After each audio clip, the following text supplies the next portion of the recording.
You're listening to the Front Yard Mission podcast. Front Yard Mission is a love God, love neighbor movement in our world. Jesus took the 613 commandments in the Old Testament and boiled them down to just 2, to love God and love neighbor.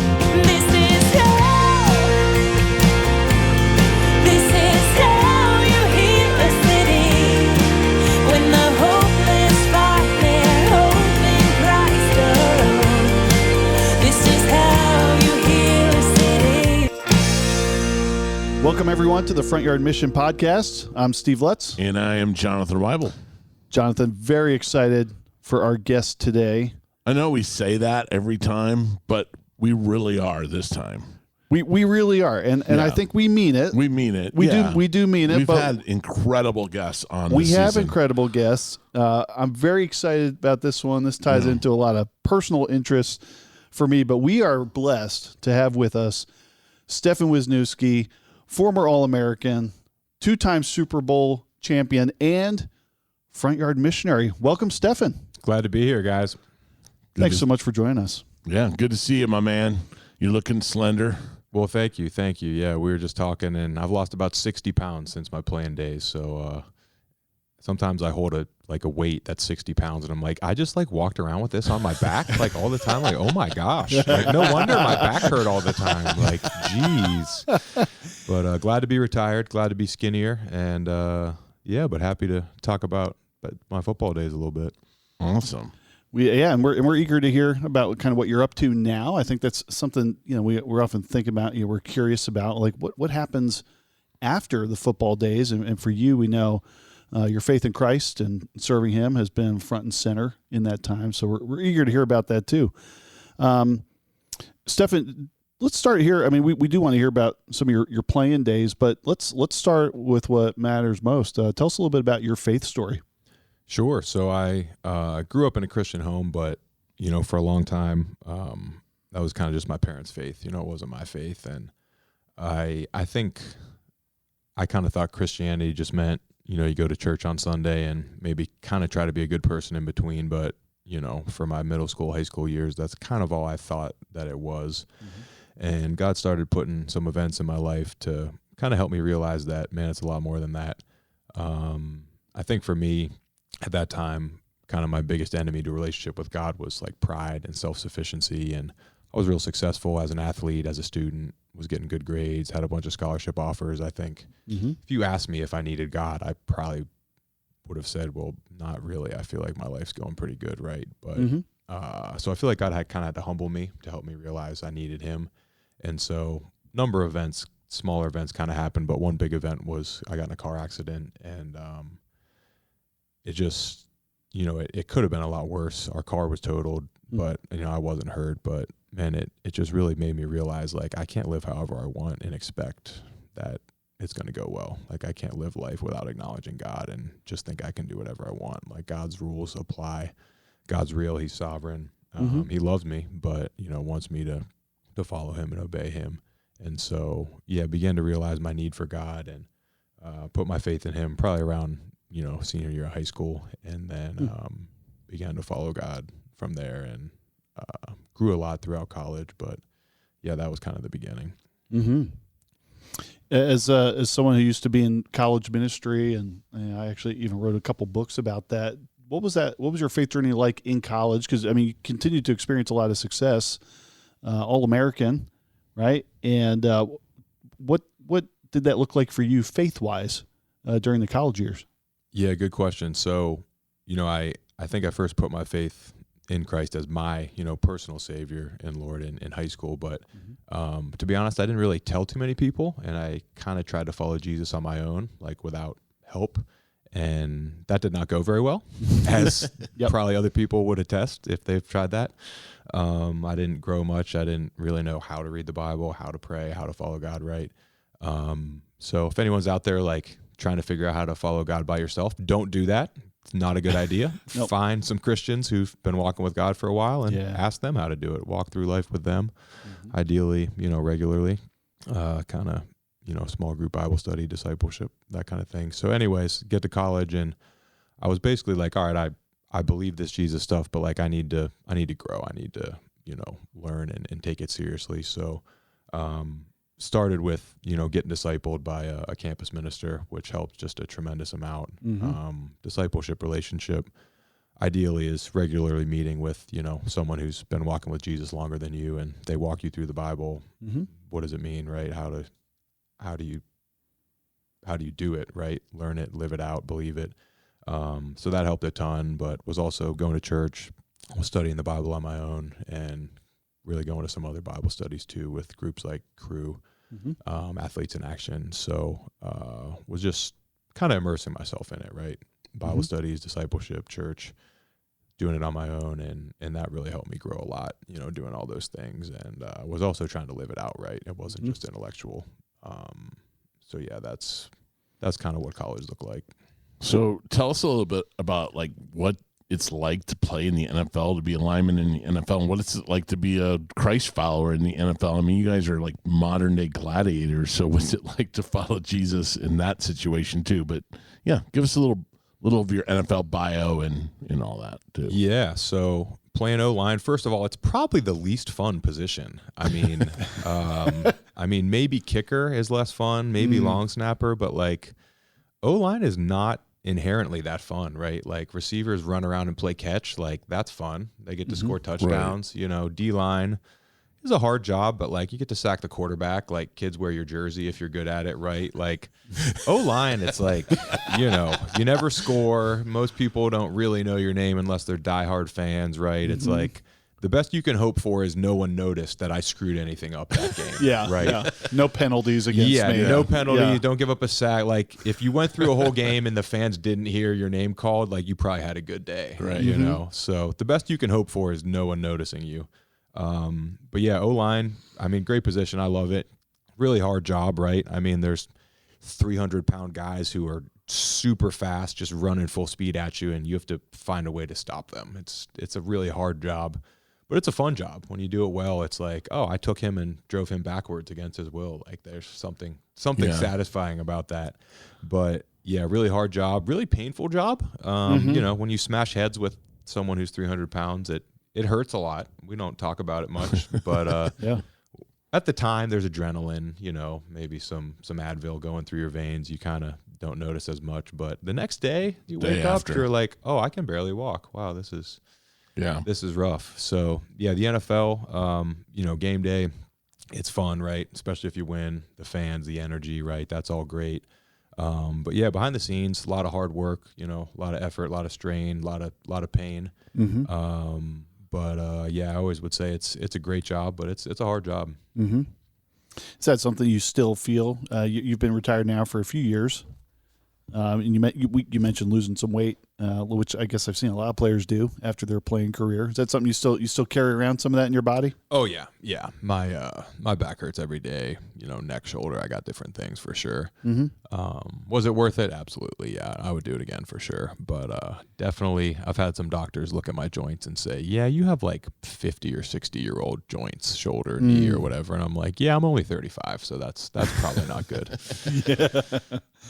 But yeah, sorry. Yeah. So your second question was, what it was like to be a Christian in the NFL. And, it's definitely a challenge. I mean, living as a Christian in this world is always a challenge, right? The world is kind of opposed to the way Jesus lives, and our flesh kind of tends to pull away from the way Jesus wants to live. But in the NFL, there's some unique temptations, right? Having a lot of money, temptation to find your identity in that, to find your worth in that, temptation to use that to buy stuff and find satisfaction in that. Millions of people kind of worship you, right? So there's temptation to believe that you're, somehow amazing or special, and the sin of pride can tear you up there, or you can just kind of live seeking that validation, right? Which is kind of a never-ending treadmill, right? Never-ending cycle that is exhausting, right? Constantly trying to earn your self-worth through the approval of fans. So there's that temptation. There's women throwing themselves at you. So that's, as a Christian, definitely, was fighting to avoid that, and by God's grace did avoid that. But yeah, so some unique temptations. But man, as people always ask, like, well, how do you stay humble with, all those people worshiping you? And what I would say is that I started every day by worshiping God, and man, when you look at God and think about how big and amazing he is, like, I'm not a big deal, right? If you wake up and look at how many followers you have on Twitter or how many kids wear your jersey, maybe you think you're a big deal, but when you start your day looking at a really, really big, awesome God, like I'm not a big deal. So just regularly spending time with God, worship, prayer, word, remembering it's all about him, right? It's not about me. That's how you stay humble. It's easy to see that kind of misplaced worship can kind of ruin the person that's being worshiped and the worshiper too, like both of those are a dead end, so. Yeah. The fans who are putting their hope in their team to bring them ultimate joy are usually going to be disappointed. Yep. And the players who are putting their self-worth in my performance as an athlete, they're going to be let down too. Stefen, we were talking about loving your neighbor. Love God, love neighbor is the two most important things that we're called to do. And I'm always curious to ask someone who's competed at a very high level, been very successful, what's it like to love your neighbor when you're also competing fiercely and violently against them? Yeah, so when I think about who was my neighbor when I played football, there's a lot of different categories, right? So there's my teammates, right? The people I worked with every day for 8 hours a day, people I live next to, certainly. People you compete against on the other team in some ways are your neighbor, right? You don't have a lot of interaction with them other than mostly blocking them. Yeah. But then there's, I also think about the community of people who I had influence over, right, as an athlete. So kids and men and all kind of people kind of look up to you as an athlete, and you can use that influence for good. You can also use it to make money if you want, right? Do commercials or whatever. But sure. As a Christian, was always thinking, how can I use this for good? So, I think about opportunities I had to share my faith with, different groups, and that was a way of loving my neighbor, being the community around me. But yeah, as far as loving my teammates, I think of it like my goal was always to be Christ on my team, to live the way Christ would have lived, to have joy, have peace, have love for my neighbors. And when it came to my teammates, the D lineman I was blocking and battling with at practice, I could go to Bible study with him after that and be his brother in Christ. And that wasn't weird at all. One of the harder ones was kind of loving the guy who's trying to take your job, right? Yeah. I was curious about that. That's kind of weird. In a lot of ways, they're my enemy, right? And Christ has said, love our enemies, right? Yeah. And so in a lot of ways, it's like the guy if I'm first team, the guy who's second team is trying to take my job, but God said I'm supposed to love him too. And I think what that looked like practically was like, if I can help him in any way, I'm supposed to help him, right? If I can teach him something about football, about how to block people, I'm supposed to do that. And I always tried to do that. And to be honest, like in some ways, I kind of helped people who were behind me take my job at different times. There's one guy, I won't mention a name, but he was my backup for a while, and I worked with him a lot. I taught him a lot of things and helped him get better, and eventually he ended up kind of being a starter on the team. Was it Jason Kelsey? It was not. It was not. He was a starter when I showed up there. Yeah. But the point being, like, I think God called me to love him, serve him, help him get better, and if that means I lost my job, that's fine, because I went and God had a job for me somewhere else, and that worked out. But sometimes loving your neighbor comes at a cost, right? And it usually does. But God tells us that cost is worth it, and we should embrace that. Maybe it's a cost to our time. Maybe it's a cost to our comfort.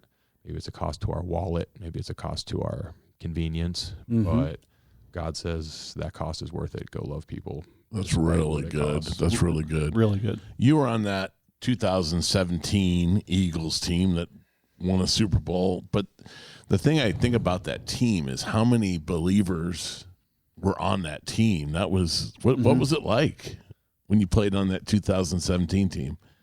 Yeah, it was a really cool experience for a lot of reasons. Obviously winning the Super Bowl is amazing, right? But just the journey of that whole season with, the community of brothers that we had was pretty amazing. And I played 10 seasons, and every season's a different group of people. So I've been on teams with varying numbers of Christians, but that was by far the largest number of like serious committed believers on one team. Probably had 12, 13, maybe 14 guys that were really serious followers of Jesus. And it just made the journey fun because, we got together a few times a week, studied the word together, prayed together, just fellowship, talk about life. And it's just fun to go through life when you have a bunch of believers around you walking with you to encourage you, teach you, challenge you. And just a lot of cool stories of just God working on non-believers on the team and bringing guys to faith and calling guys into deeper kind of walks with Jesus, and really a lot of cool ways that God used us in the community, right? Sharing our faith publicly with lots of people, and did some really cool events where we shared our faith with, thousands of people, and God got the word out even to more people kind of online through different things. And just really cool to see, that God could use us because we were willing to be used, right? And we were willing to live out our faith and be unashamed and share our faith publicly and identify with Christ, right? I feel like a lot of people who are Christians like kind of want to keep that kind of secret about them, right? And like don't want the people around them to know they're Christian. And we're not supposed to be secret Christians. Like that's not that's not a category of Christian in the Bible, right? Part of what baptism is like a public profession of like, hey, I'm a Christian now. And man, there's so many verses that kind of would speak to that as well. I think of Jesus saying, I'm paraphrasing here. You guys could probably help me out, but Jesus said something like, if you deny me, in front of men, I will deny you before my Father in heaven. And it's that kind of idea. If we want to keep our Christianity secret, it's kind of like we're denying we know him, right? Right. And Jesus is like, yeah, you're not supposed to do that. If you deny me before men, I'll deny you before my Father in heaven. And we should all read that and be like, holy crap, I don't want Jesus to deny me before God in heaven, so I better not deny him, right? Yeah. But yeah, just the idea that we should identify with Christ. We should be open about our faith. Does that mean we have to live out our faith perfectly? No, but that could also motivate us to walk more closely with God, right? If I'm going to publicly be an ambassador for Christ, I want to be a good ambassador, right? Yeah. I don't want to be a bad ambassador. So yeah, we tried the best we could to be good ambassadors for Christ that season. And I think for the most part, we did that and brought God glory through that. Yeah. As a lifelong Eagles fan, that's a special team for me. And we were telling, before we started recording, I went to the parade, everything, brought my family. Amazing time. And that is one of the things I remember about that season is how many of you guys were very out there and vocal about their faith. And let me connect this. Sometimes when we talk about Front Yard Mission, Stefen, people will say, well, I don't want to make my neighbors a project. And I'm curious about obviously a locker room, a team, it's a workplace, but it's also kind of a neighborhood, right? Because of the amount of time that you spend with these people in close proximity. It's a little different from like showing up in an office. I mean, you're very connected to it. You all know each other's business, right? What was it like to have so many believers on the team? And was there ever a sense of like, how do we better connect with the people who on the team who are maybe not believers, or they don't necessarily share that? Was that ever like something that you guys talked about, wrestled with, thought about how to do that?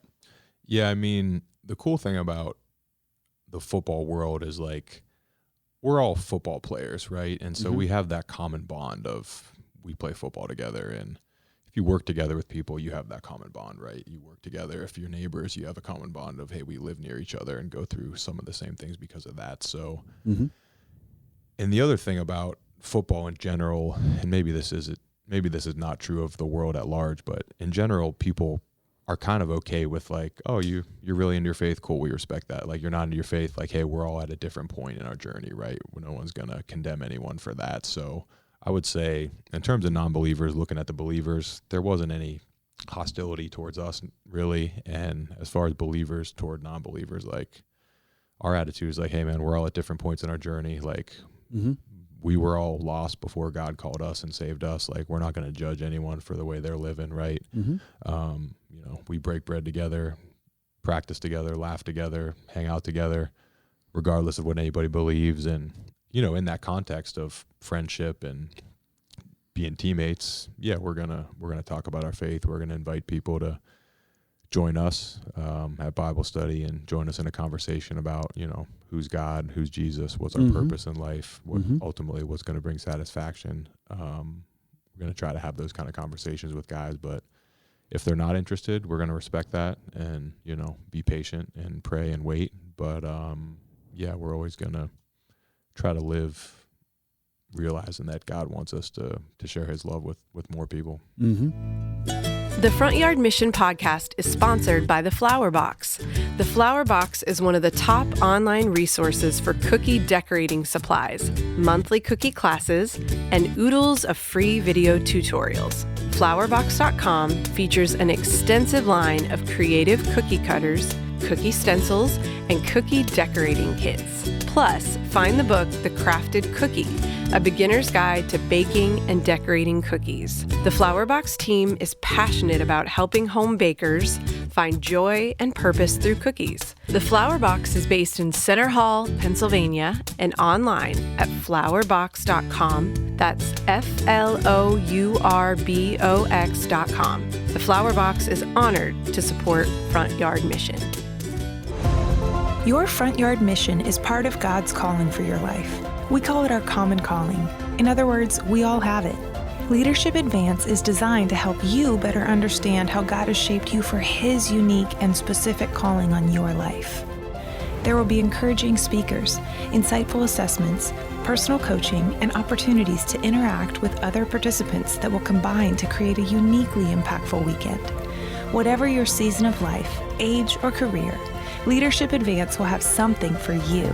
This event is held in the first quarter of the year, and you can get additional information by visiting us at leadershipadvance.org.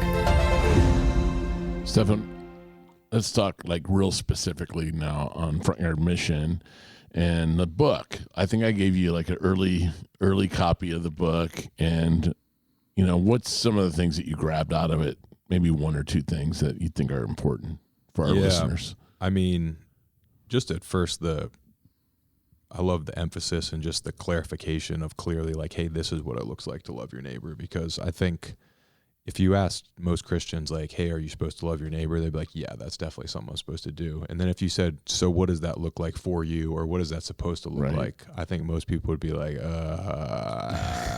I don't know, right? Yeah. Which is really sad because, Jesus said it's the second most important commandment, right? So if we can't articulate what we're actually supposed to do in the second most important commandment, that's pretty bad. So just in general, I love your emphasis and your clarity on, what that looks like. And I love the practical kind of tips on, hey, this is what it looks like. But, I love the simple summary, right? Pray first, invite often, and was it love all, invite often. Yeah. Yep. I think that's simple and that's clear. And I think some people get intimidated by the idea of I have to explain all that Christianity is to my neighbor, and I can't handle that. I'm not qualified. I can't answer the questions. And, for one, to people, I would say, well, why don't you start learning Christianity a little better, just day by day, year by year. So if you've been a Christian 10 years, you should probably be able to answer some of people's questions, right? Yeah. If you learned it every day. But just kind of taking the pressure off and saying, part of just what we have to do is invite people to check out Jesus, right? It's not even necessarily that we always have to be the one to explain it all or answer the questions, but just inviting to something, what is that? Maybe it's a Bible study, maybe it's church, maybe it's just a conversation with you, right? Yeah. About your testimony, your story, how God's changed your life, right? But just making it as simple as an invite, I think it takes the pressure off a little bit because ultimately Jesus is the one who changes lives, right? So he can do that in the context of a church service, a Bible study. If you invite them, hey, why don't you read the Gospel of John? I'll read it too. We'll get together once in a while and talk about it. You just need to connect them to God's word, and God's word can change them, right? The pressure is not on you. I would say one of our biblical Front Yard Mission heroes is Andrew, because he simply invited Peter to meet Jesus. That's right. That's all he did. Imagine Christianity without Peter. Well, imagine it without Andrew, you know? Yep. That's right. Yeah, and I mean, there's a number of examples like that. The Samaritan woman at the well is another one, right? Mm-hmm. She experiences Jesus, and she immediately just starts inviting her friends. I think she says, "Come and see the man who told me everything I ever did." Right. So it's like, if Jesus changed your life and you love him, right? It's like, well, why wouldn't I just invite other people to check that out? Yeah. Yeah. And we certainly all have different fears and things that hold us back, but at the end of the day, God wants us to invite others to investigate him, ultimately, know him through faith and experience him. But it starts with an invite, right? Mm-hmm. Yeah. Mm-hmm. Stefen, I remember having lunch with you years ago when you were an undergrad. I think you had just spoken at our church, and I said, "Hey, let's get lunch." And I think you were All-American at that point. And I remember coming away from that lunch and telling some of the people I knew, football's just the beginning for this guy. Clearly, even back then, you had a big vision of what God had put on your heart, and so people. And I guess this is part of life, but they know the NFL part of you, they know the football part of you. But what are you up to now? What are some of the things that you're kind of looking forward to in this current and future chapters of your life? Yeah, so I retired about 3 years ago now, maybe 3.5, I guess, and it's been a whole different life. First of all, I have 2 kids now. I didn't have any kids when I was playing, so that's been quite a transition. It's exciting. All you with kids realize, probably organize your life into pre-kids and post-kids. Very much. Different era of life. Yeah. Love it. My kids got 2 sons, age 2 and age 6 months, so that's awesome. That's been fun getting They're to big. experience that. They're They're big. big boys. They are. They thick. Yeah, but that's definitely been part of the transition. But also, I've been in seminary, so taking classes online. Seminary is graduate school for pastors, and been doing that. More than halfway into a 3-year Master's of Divinity degree, which been really enjoying that and learned a lot of great stuff. And I believe I'm called to ministry, and so I wanted to, get equipped, get trained up before I go serve. I am also doing ministry, while I'm taking these classes, and I did about a year of men's ministry with my church, enjoyed that, and the last year or two I've been doing a lot of college ministry. And enjoying that as well. 60,000 college students here at Penn State, so a lot of opportunity for ministry there. And you're the chaplain for the Penn State football team. Yeah. Primarily been working, with the football team and as chaplain there, which is great because it combines my 2 favorite things, Jesus and football. So there you go. That's pretty cool. So I'm enjoying that. I preach sermons to guys on the team. Everything we do is voluntary, right? So some guys come out, but also, lead small group discipleship, small group Bible studies with guys who really want to dig in and grow in their faith, and love that. And really been enjoying that experience. And I would say, Born to be Brave too. You've been on tour. You just did several events and finished up your fall tour, I guess, with ministry Born to be Brave. What's that about? Yeah, so part of what I do is I like to speak, different places whenever I get the opportunity, whether that's a football camp, a men's event, or a church, or whatever it is. And so Born to be Brave is a father-son ministry that I did some speaking for here recently and really enjoyed it. Really cool ministry. And I think it was a blessing to both the sons and the fathers, and was challenging them to grow in their faith and trust God more. And that was really a cool experience. I got to bring my grandson to the event when it was here in State College, and cool. And he is a huge Eagles fan, and good taste. Yeah, good taste. And I actually surprised him one night and took him to Stefen's house. He didn't know where he's going, and then so he was like thrilled, and he told all his friends it was the best day of his life. But he did awesome. maybe it was meeting me. Maybe he saw the Super Bowl rings. That might be that was, and you let him wear the Super Bowl rings and your helmet too, by the way. Oh yeah, phenomenal. And hope he washed his hair. That's probably like the cool part of this is he'd been struggling a little bit, and he asked, "Can we go see Stefen again?" Because Stefen had a big impact on him when we saw Stefen, and so I took him. I'm like, actually speaking at this thing, and took him, and he prayed with me to receive Christ, and then Stefen came, and I brought him up to Stefen, and Stefen prayed for him. So it was awesome. So I appreciate that, man. I appreciate that, brother. Very cool. Meaningful to me. Yeah. Happy to be used by God to, bring people to himself. That's what I'm trying to do. I mean, Jesus changed my life. Jesus is the best part of my life, knowing him. And basically what I want to do in ministry is just help other people come to know Jesus. And the fact that God used me to help your grandson that's really cool for me too. I am indebted to you forever for that. Thank you. Very cool. What do you think when you get the MDiv? Are you thinking serving in a local church or coming alongside the church? You have any indication that way? Yeah, we'll see. Still trying to figure that out. I think, most likely I would either, lead a church here in State College or, work in some kind of parachurch college ministry. Probably my two most likely options. We'll be your outreach guys and your discipleship guys if you want. Okay. Yeah. I mean, I'll interview you. We'll see. I don't know if you can afford us, but yeah, we'll see. Yeah, you're not allowed to lead worship for me though, as we discussed. Your voice, it's not good enough. I understand your voice and your face, but we're friends if you can't tell. Yeah. I'm joking. I love Jonathan, but yeah, no, I'm excited to see what God has. Yeah, I don't know yet. I think God's gifted me at preaching and leading small group discipleship, and to be honest, I think what the church needs more of is we need evangelism, which is what you guys are emphasizing, which is awesome. We need both more evangelism and more discipleship. And I think small group discipleship is something that I'm passionate about and kind of good at leading, but I just realized that that's what people need. And so my question isn't so much, what do I do, but, what's the best way to make disciples? What's the best context to make disciples?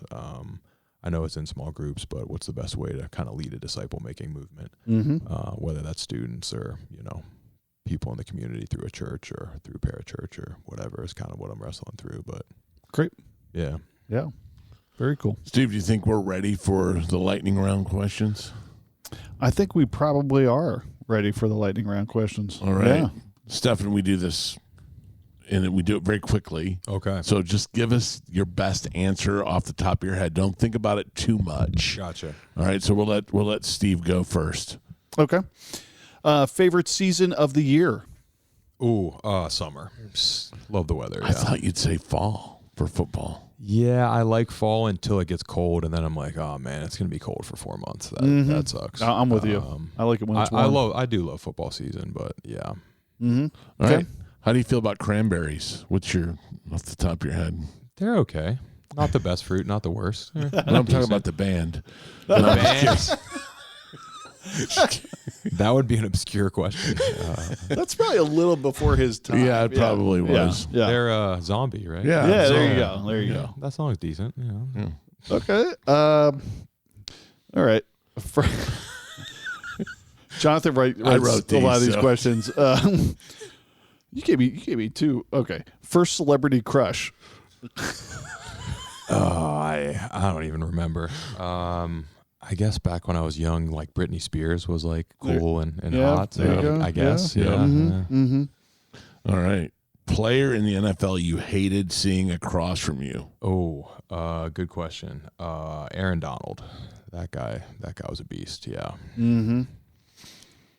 Yeah, I've heard people say like strongest guy pound for pound, right? Outrageously strong and super quick too. Just relentless. Yeah, hard to Sweet block. guy though, right? Didn't seem like it. Really. I didn't really know him off the field. On the field, he didn't seem too sweet. But yeah. Okay. I got to pause here, Jonathan. Where's these questions coming from? Curious. You want me to do that one? I'll do this one. Ariel or Jasmine? That's a weird question. Yeah. Okay, you get a view into Jonathan's mind a little bit with these questions, and his mind is chaos. Yes, Stefen, you are exactly right. You're seeing through this. Let me throw you a better one. But I can answer that, Jasmine. Okay. I don't want Jonathan to be disappointed. I have a better one since you played with both of them, Jason or Travis Kelce. Oh yeah. I mean, I love them both. Teammates with both of them. But I was definitely closer with Jason. I mean, you lined up right next to him. Yeah. Right? Yeah. Exactly. We were in meetings together and crushed some people together many times. So there you go. Yeah. Nice. Special O-line bond there. Mm-hmm. All right. Is double dipping ever acceptable at a party? Yeah, if no one sees you. Fair enough. Do you have a favorite Christmas movie?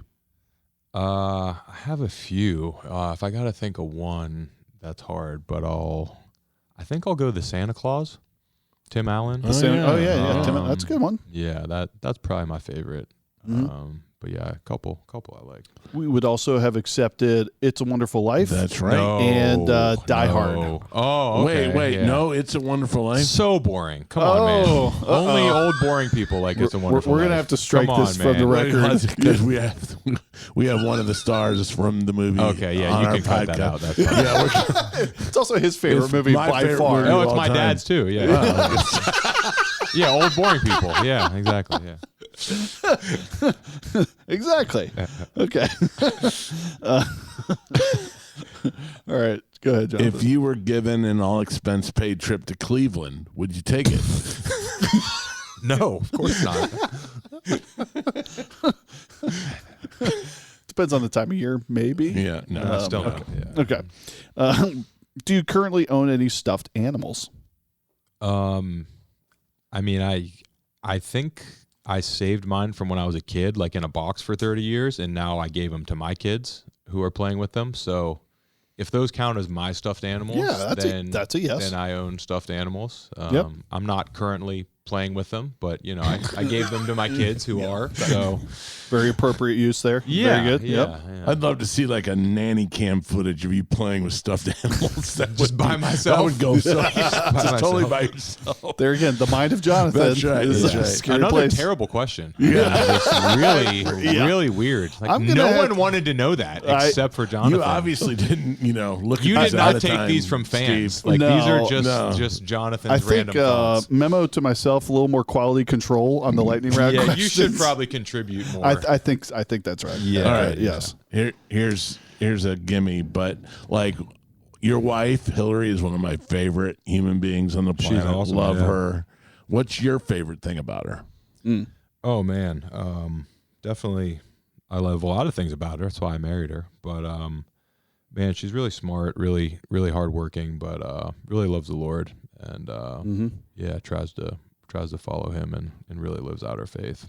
She works for Wycliffe Bible Translators. Yeah, Oh, cool. Seed Company, which is a branch of Wycliffe, and works to translate the Bible to people who don't have the Bible, which is really cool work she does. Wow. Fantastic. Okay. 3 of your favorite human beings currently in the NFL. Good question. I also wrote that, just so you know. Okay, so you wrote some good ones, is what you're trying to get at. All right. Yeah, good question. So, I mean, I don't want to leave anybody out, but like just 3 guys I really like: Derek Carr, Brandon Graham, and we'll go Carson Wentz. And all 3 just really strong faith and really love God, lived it out. But yeah, admired that about them, and just good people. I mean, good teammates, good football players, hardworking, tough dudes. But yeah, loved that their love for Jesus and how they lived that out. Awesome. Yep. What's your last question here in Lightning Round? So you're off the hook now, but not yet. What's your go-to karaoke song? Oh, good question. I don't really have one. I feel like there's a couple. I'll tell this story. So one year, this is how you know my wife's cool. One year for Christmas, she bought me a karaoke machine. Oh, Nice microphone, right? yeah. I think it was one that had like a disco ball on it, Right, so nice. Sure, set yeah. the mood, right? So my wife's family and my family are pretty close, so we had like a Christmas family karaoke since I had a karaoke machine, and I feel like everyone's vibe going in is like, are we actually gonna like take this seriously, right? Are we actually gonna like go hard? Or are we just gonna kind of sing 2 songs and then quit, right? So I went first and just full out passionately. I don't have a good voice, but I'm into it. You know, energy is everything. Yeah, Energy, that's right. And I sang to my wife, like serenaded my wife to "God Must Have Spent a Little More Time on You" by NSYNC. Oh wow, great love song, right? Yeah. And just went hard, you know. And I feel like after that, everyone's like, "Oh, all right. Well, if he's gonna embarrass himself and just sing that to his wife, like we'll have a good time. We'll just go after it." So, nice. Yeah, nice karaoke. Do you want to like do a line or 2? 0 lines. Okay, That's how many I would like to do. All right, fair enough. We'll just have to use our imagination for That's that. right. Yeah. But good job leading there, setting the tone. Right, you kind of set the example for everybody else. Exactly. Yeah. Yeah. Just Excellent. be yourself and have fun, right? Fantastic. Lightning round's over. I'm sorry. I know you're disappointed, right? I mean, that was about what I expected. Like a couple reasonable questions and then just some deep out of Jonathan's mind. I got one more. We've asked almost every guest this question. You know it's coming, right? Unforeseen kiss or sloppy wet? Yeah, that's the song lyric. I always have to clarify. Obviously unforeseen. Okay. Yeah. Thank you. I'm team unforeseen. I'm sloppy. Yeah, we know that. Yeah. Great song. Why would you ruin it with making the lyrics weird? Thank you. I'm totally with you there, Stefan. Yeah. Yeah, and I always have to clarify because some people, they don't realiry it's a song lyric. Yeah. So they think it's like, what kind of kiss do you prefer? And that makes it even more awkward. Both. So, very, very specific reference in the Christian world to a song that, yeah. John Mark some people McMillan. try to screw up. Right. Yeah, Right. and David Crowder Popularized it. Yeah. Yeah. Thanks a lot, guys. Well, good. Well, Stefan, this has been a blast. Thanks for sharing your time with us. Thanks for being on mission and all the places where God has placed you. And you talked about using your platform to honor God in those places. I always think back, probably one of the best sports movies ever, Chariots of Fire. And he's wrestling with that calling of, should I go into missions with my family or should I run in the Olympics? And, at great cost, chooses not to run in the race that he specializes in because it was on the Sabbath. And then somebody hands him that Bible verse, those who honor me, I will honor. And God gives him success in that race. And I'm always moved by, and you told the story well, Stefan, but I'm always moved by people who are blessed in many ways, but allow themselves to be humbled before God. And then they see how God honors them as they honor God. And so thanks for sharing your story about how you've worked that out in your own life. Yeah, appreciate it. Happy to be here. And thanks, guys. Thanks. Appreciate it. Stefan. Thanks, everyone, for joining us today. And we'll see you next time. Keep living your life on mission. Go to Amazon.com and pick up your copy of our book, Front Yard Mission: How to Start a Love God, Love Neighbor movement in your neighborhood. If you're interested in learning more about Front Yard Mission, find us at frontyardmission.com or join our Facebook or Instagram community where you can find tips, stories, and encouragement to help you with your front yard mission. The Front Yard Mission podcast is sponsored by The Flower Box, produced by Nick Baumhart, and hosted by Steve Lutz and Jonathan Weibel. Our theme music, How to Heal a City, was written by Jonathan Weibel. I'm Trisha Brock. See you next time.